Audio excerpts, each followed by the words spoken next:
rational environmental policies of this administration. After operating its flexible permits program since 1994, the Texas Council on Environmental Quality received the EPA rejection of the rules and disapproval of the program on July 15, 2010. The FLEX program allows refineries and chemical plants to keep emissions under a certain limit while looking at total emissions on the campus or on their site rather than limiting it to individual units. And it gives the facilities greater flexibility and control while reducing emissions and complying with air quality standards. So after 3 presidential administrations, billions of dollars to reinvest, to retool, and 16 years later, we are told that the program is not now in compliance with EPA standards and won't work.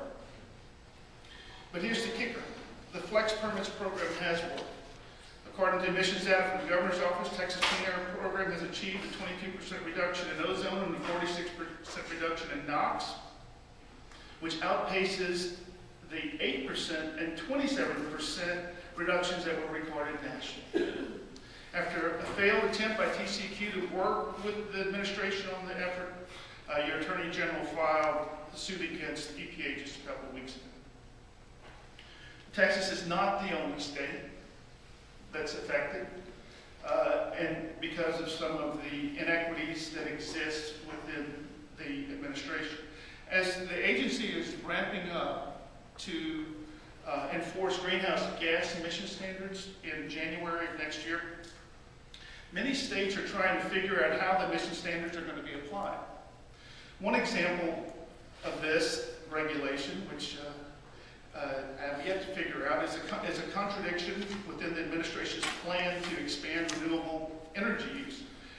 One contradiction is the loss of jobs likely in what's called the woody biomass industry. That's the conversion of wood to energy. In states like Maine, along with other states where biomass is their only domestic renewable resource available to provide a basic supply of baseload power, the EPA has determined that these sources will also be lumped into their carbon regulations. These states count on the source of renewable energy to help them keep in compliance with their own renewable energy mandates, and now are facing massive penalties for producing renewable energy. It's starting to feel like one of those who's on Abbott Costello's first campaigns. Administration continues to try to pass comprehensive, albeit misguided, energy legislation, and thankfully they failed so far. The cap and trade legislation, which many of you heard about, proposed last year, was one of the most damaging bills that was proposed, and the energy sector is lucky to have seen it die for now. But even the energy bills, which are considered weak or without teeth if you read the papers, are actually very damning to industry. In the most recent version of the bill by Senator Harry Reid last month, they want to increase tax on each barrel of oil paid by refiners. His bill didn't specify the amount, but the companion bill that passed the House in May had it going from 8 cents a barrel to 34 cents a barrel. That cost will be transferred somewhere. Congress wanted to take that $5 billion that would be generated in the taxes and put them in rebate programs to improve lower income energy and water efficiency in homes. It's noble to share the wealth. I'm not in any way suggesting we shouldn't, but at what cost? Next slide. We're well aware that these special actions have been made to enhance the cause for decreasing fossil fuel and expanding the use of renewable energy resources such as wind and solar and biomass. There are mandates that are urging states to adopt standards where at least 10 to 25% of their energy output must be provided by renewable energy sources. The U.S. Energy Information Administration is predicting that renewable energy electricity will account for 17% of the total U.S. energy generation by 2035. If you recall the earlier slide, we're currently at about 80%. So we're looking at roughly doubling. And the federal government is investing in renewables, and I don't want anything I'm saying to even be construed as not being supportive of renewables. But again, it has to be market driven. And at what cost are we going to pay? As an example, the President in January announced a $2.3 billion subsidy For the wind and solar industry, it's projected to create 17,000 great jobs. Sounds great, but do the math. That's $135,000 in public funds per job. Okay? I don't want to discourage renewable development, but renewables, even when grossly subsidized, will never substantially replace fossil fuels without major lifestyle changes or demand changes. Where are the same incentives for investing in our domestic production of oil and gas? We can't expand the current renewable energy sources without maintaining and improving our current energy infrastructure. In fact, the fact remains that the only transportable and reliable energy source available to us today is oil and gas. And all other forms have to tap into the existing infrastructure to work appropriately. When's the last time that our federal government has pushed for improving or expanding our energy infrastructure?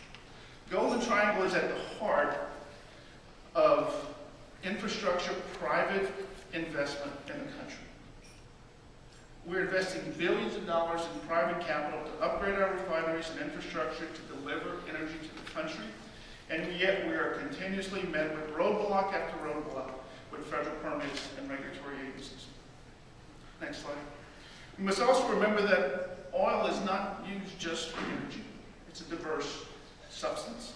It's used in almost everything, both oil and gas, or for our lives, right? Whether it's candles or vitamins. And that a 42-gallon barrel of oil makes a little under 20 gallons of gasoline, and everything else is turned into other useful products.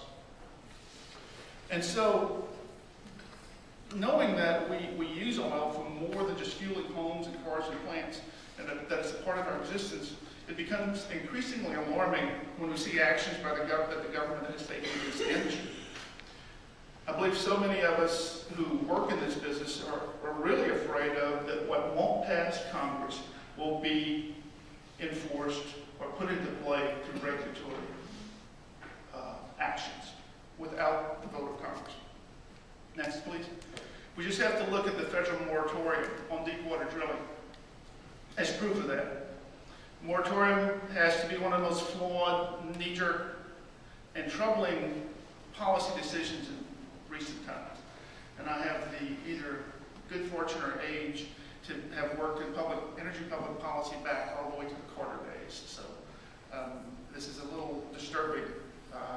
To completely stop exploration, drilling, and production in the Gulf of Mexico because of the negligence of one company seems misguided at best and completely reckless at worst. So what are the impacts of shutting down an entire industry? There are 33 deep water rigs at various stages of development, each one costing $1 billion plus. Each rig employs 800 to 1,400 people. It's estimated that for every job on a rig, there's another 6 jobs associated with it. In Louisiana alone, the offshore activities equal more than $70 billion of economic activity. It's a huge business.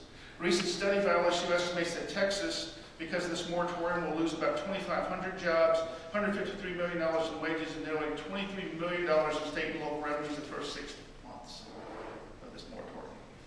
And can you imagine what will happen when this moratorium goes beyond 6 months? Which it will. Most experts, Morgan Stanley included, predicts the moratorium is going to last 12 to 18 months. Moratorium may be on paper, but you still have to get permitted after that. I don't know of anyone who really believes the moratorium is going to last 6 months, and neither does the Texas Attorney General who filed suit against the federal government.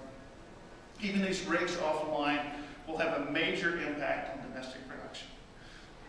The Gulf of Mexico produces about 33% of the domestic oil in the United States. Of that, 80% comes from deep water wells.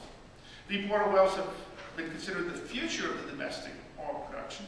And ironically, the federal government was pushing for continued expansion. In fact, predicting that they wanted a 20% increase in productivity from these wells over the next